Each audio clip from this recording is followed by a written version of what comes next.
सुरेश धस यांच्याकडून वैयक्तिक स्वार्थासाठी महिला कलाकार टार्गेट। अभिनेत्री प्राजक्ता माळीकडून सुरेश धस यांच्या विरोधात महिला आयोगाकडे तक्रार। पत्रकार परिषदेत अश्रू अनावर।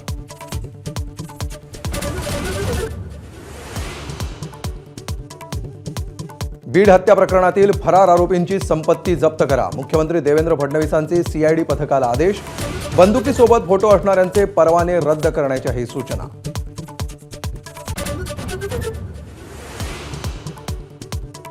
संतोष देशमुख प्रकरणातील 3 आरोपींची कर्नाटकमध्ये हत्या झाल्याचा संशय दमानियांकडून व्यक्त।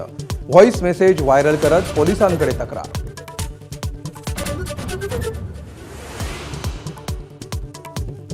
भाजप प्रदेशाध्यक्षपदी रवींद्र चव्हाण यांचं नाव निश्चित। तुर्तास संघटन पर्वचे महाराष्ट्र प्रदेश प्रभारी म्हणून नियुक्ती।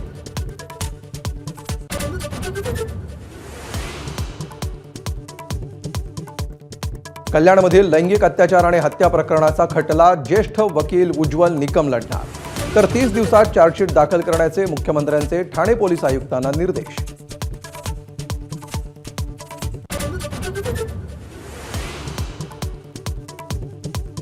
अभिनेत्री उर्मिला कानेटकरच्या कारचा मोठा अपघात।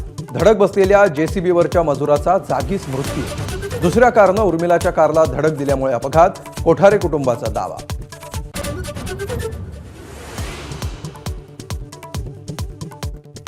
होमिओपॅथी डॉक्टरांना ॲलोपॅथी औषधं देण्यासाठी एफडीएची परवानगी।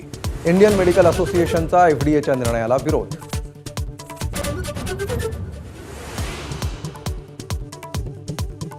चौथ्या टेस्टमध्ये नितीश कुमार रेड्डींचं झुंजार शतक। वॉशिंग्टन सुंदरसोबत 8व्या विकेटसाठी 127 धावांची भागीदारी।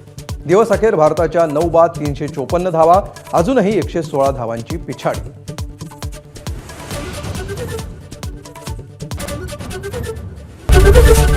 एबीपी माझा, उघडा डोळे बघा नीट।